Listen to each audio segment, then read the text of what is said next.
За ингээд манай channel-ийн маань book review хэсэг 2 дахь номоо ярилцахад бэлэн болсон байна хэлүүлээ. За тэгээ 2 дахь ном дээрээ бол мэдээж маш алдартай дэлхийн бестселлер номны талаар сайхан жишээтэй case studyтэй бас ярилцъя гэж үзсэн. Энэ бол Five Languages of Love буюу хайрын 5 хэл. Мэдээж манай Mona English Bookstore-оос бас авсан байгаа.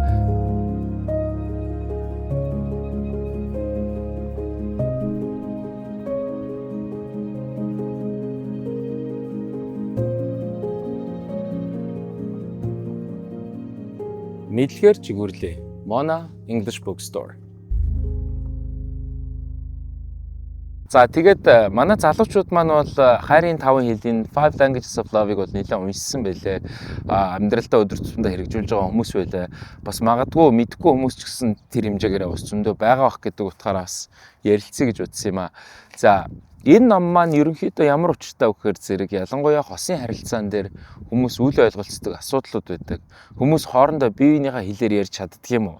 Улмаар чаддаг бол ямар ач холбогдолтой юм? Чаддаггүй бол ямар ач холбогдолтой юм? Өөрийнхөө хайрын хэлийг хэрхэн тодорхойлж болдгийг гих мэтчлэн маш том харилцаан дээр бол ач холбогдолтой маш олон хүмүүсийн гэрэлтийг харилцааг ч гэсэндээ аварсан гэж үздэг юм байлээ.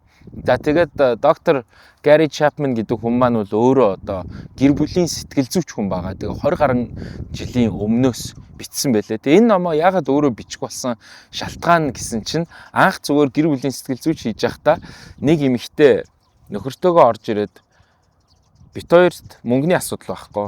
Бит хоёр хэрүүл хийдгүү. Тэгээд ямар ч хайр мэдрэхгүй байна гэдэг асуудал ярьсан байгаа. Тэгээ доктор Gary Chapman өөрөө joke хийх маягтайгаар тэгээд миний оффист ямар гайхалтай гэрлэлтэй гэдгээ ярих гэж орж ирсэн юм уу гэдгсэн. Эхнэр нь бит хоёр ингээд ерөөсөө бит хоёр ингээд ярилцаагаа 20 жил болж байна гэсэн гэж байгаа. Тэгэдгүй энэ ч одоо ямар учиртай юм болоо гэд. Тэгээ энэ үйлдэлүүд нь их давтагдсан юм байна. За тэгээд клиникийн хэмжээнд, шинжлэх ухааны сэтгэл зүйн хэмжээнд маш нарийн энэ хүний тарих хэрхэн ажилдгүү, хайрын хэл хэрхэн гарч ирдгүү гэдгийг маш энгийн хүмүүст ойлгуулахаар ингээд хүн болгонд ер нь нийтдээ юм хайрын 5 хэл байдаг. Хүн болгон бол нэг хэл нь бол илүү давмгай байдаг гэдэг утга санааг бол агуулж байгаа юм байна. Эхнийх нь мэдээж урмын гой сайхан үг өгөх, дараагийнх нь цагийг хамтдаа өнгөрөх, гурав дахь нь үйлчилгээ гэж байгаа юм. Бие биендээ халиваа нэгэн зүйлс хийж өгөх. За тэгээд тэрний дараа бэлэг өгөх. Тэрний дараагаар бол биеийн хүрэлцээ. За энийг хэдүүлээд овчхондоо ярилцъя гэж бодож байна. За хамгийн ихнийх нь бол урмын үг өгөх. За энэ бол миний хайрын хэл байгаа. Тэгээд ерөнхийдөө надад бол би төрсөн өдрөөрөө хайртай хүнтэй ч байсан, найз нөхдөдтэй ч байсан надад төрсөн өдрийн бэлэг хэрэггүй гэж аягүй хэлдэг. Тэгээд надад ингээ өөр зүйлс ингээд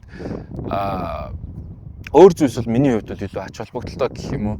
За тэгээд хүн хайрын хэлээ тодорхойлохдоо их олон аргаар ингэж олон шалтгаантай байдаг гинэ. За тэгээд тэрнээсээ магадгүй улбаатай байх. За тэгэхээр юу гэсэн үг гэхээр зэрэг магадгүй хүүхэд насны туршлага гэж хэлдэг юм байна. Магадгүй хүүхэд насанд ямар нэгэн зүйл дутагдчихсэн эсвэл тэр зүйлийг ихээр авч исэн учраас тэр нь хүний хайрын хэлийг тодорхойлж болдог гэнэ.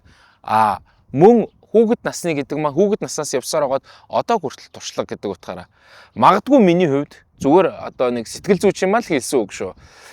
Маш их хэмжээнд өдөр тутамдаа олонний өмнө байж ингээ шүүмж мөн магтаалыг ч юм уу ингэж ер нь байнга авсаар байгаа далд ухамсартай хайртай хүнээсээ зөвхөн юм гой сайхан үгийг авах нь илүү гой болоод шүүмжийг бол илүү хүнд тусч авдаг тийм ялэмгүй баг сэргийн травма байдаг гэж магадгүй гэж тодорхойлж илээ. Миний хувьд бол ерөөсөө намайг гошгоруулаад ах юм бол би ингээл юу ч хамаагүй хийгээл байна л гэсэн утгатай. Би биендээ ерөнхийдөө тийм ээ. За миний хайр мундаг шүү. Эсвэл ингээд эсэргээр нь ингээд нилээн хүчтэй үг хэлээд чиний төлөө хэлж ийн гэхэд тэр хүн нь тэр үгэнд улам зоригжих биш, улам мохдог ч юм уу.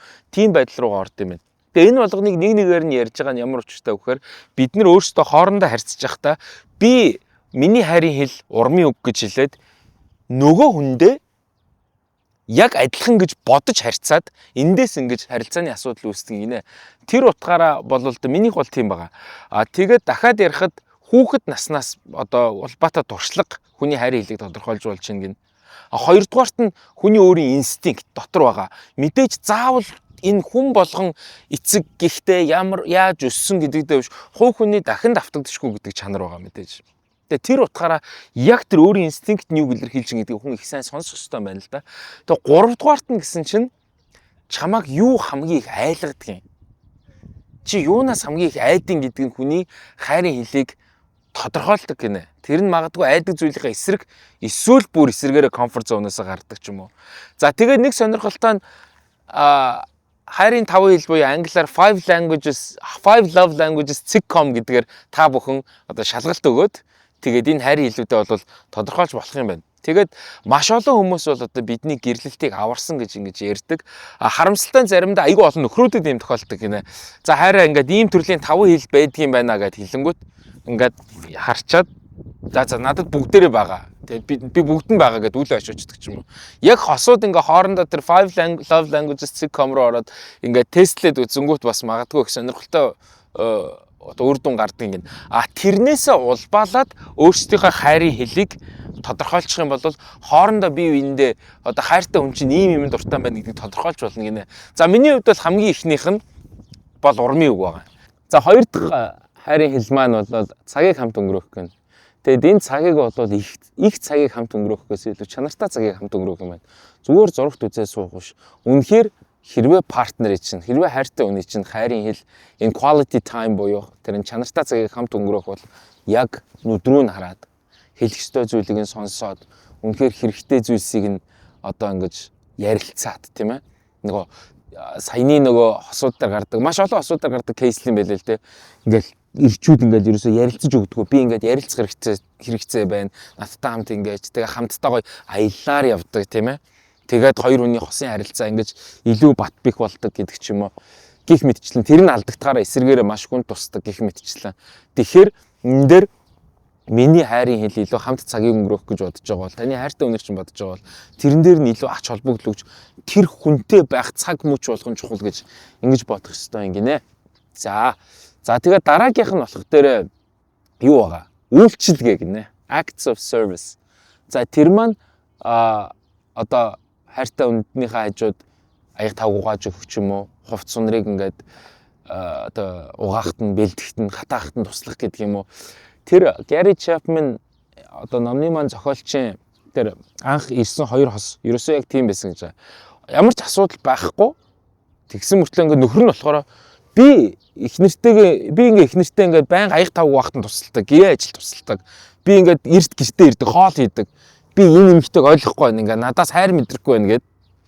Гэтэл эрэгтэй хувьд тэр үйлчилгээ гэдэг зүйл хайрын хэл нь байгаад эмэгтэй хувьд болохоор саяны өмнө ярьсан quality time буюу чанартай цагийг өнгөрөөж ярилцах байсан байгаа байхгүй. Тэгэхээр хоорондоо тэрийг ойлголцсны дараа тэр хоёрын гэрлэлт бол их батуг болсон гэдэг ийм жишээ бол яригдсан байлээ. За тэгээд бид нар ч гэсэндээ маш их тохиолдолд тэгдэг. Би ингээл өчнөө хоолунд хийгээл өчнөө ингээл тоохгүй байна үл ойшоогоод байна ч гэдэг юм уу. За мэдээж тодорхой хэмжээнд хоёр биенийхээ бие биендээ хийж өгж байгаа зүйлс бол одоо тий хүндэтгэлтэй хандах нь зүв бах. Гэхдээ хайрын хэл гэдэг чинь өөрөө тэр тухайн зүйлийг тэр үнэхээр надад миний төлөө ингээд үйлчлээд байна. Миний төлөө ямар нэг юм хийгээд байна гэдэг бүр ингээд бусдаас илүү талархаж байгаа байдлыг л хэлж байгаа юм байгаа юм л да. За тэгээ Gary Chapman энэ номон дээр бол их гой жишээнүүд бол их дурддагдан. Тэр нь одоо ер нь Монгол гадаад ялгаагүй юм бэлээ. Хөгшин залууч ялгаагүй юм бэлээ. Хүний амьдралд, хосын харилцаанд байдаг л юм асуудлууд юм байна. За тэгэхээр тийм байна. За тэгээд дөрөв дэх зүйл нь бол бэлэг өгөх. За нэг өсөндөө одоо бэлэг авах байх нь шүү дээ тий тэр хайрын хэлтэй. Одоо тэр хүний хайрын хэл нь тийм бол тэр нь бид нар ингэж андуураад байдаг. Бэлэг гэхээр материалистик ч юм уу альва ийм эдийн шуналтай байдлаар азардаг. Тэр бэлэг нь үнэн нь хамаахгүй. Гэхдээ тэр бэлгийг өгж байгаа сэтгэл нь гэж байгаа. Бид нар их ихтэй амьдралдаа нөгөө ийм үг хэлдэг. Gary Chapman энэ дээр хэлж илээ. Англи хэлэнд бол it's the thought that counts гэдэг. Одоо үнэхээр гоё сэтгэлээсээ байгаа нь чухал л да гэдэг санаа. Гэхдээ сэтгэлээсээ бодож байгаа бодолцсон байдал нь чухал гэж хэлж байгаагаа гаргаад ямар нэгэн бэлэг болгоод өгчгөө гэдэг л санаа юм байна. Зүгээр бити бодлоороо үлдээгээд. Тэгээд хайрын хэлэн тийм хүн болвол нэг жижигхэн сарнаа байсан ч юм уу да аваад очиход зүгээр жижигхэн магадгүй нэг өгүүлбэртэй захиач юм уу тийм ээ. Тийм байх юм бол тэр хүн чинь тийм байх юм бол тэр нэг жижиг сажиг зүйлсийг ингэж бэлгийн формоор ингэж гаргаж өгөх юм бол энэ маань өөрөө бас маш том зүйлийг илэрхийлж байгаа юм байна. Одоо ухаандаа одоо эхнэрий чинь гэж бодъё л да тийм ээ. Үнэхээр ингээд чи заавал би чамд хайртай чи мундаг шүү гэж хэлэх юм. Үнэхээр тэгвэл чи хайртай юм бол хайртай эмэгтэй те ганц шоколад аваад өгчихвөл гэдэг л ийм утга санаа явж байгаа юм бэлээ. За тэгээд 5 дахь хайрын хэл маань болохоор physical touch буюу биеийн хүрэлцээ. Биеийн хүрэлцээ гэдэг энэ өөрөө хайр гэдэг концепттэй чухал юм байна.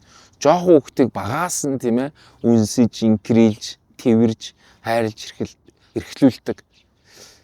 Энэ магадгүй дутагдсан бол тэр хүний хайрын хэл бүр илүү биеийн хүрэлцээндээ илүү байж магадгүй.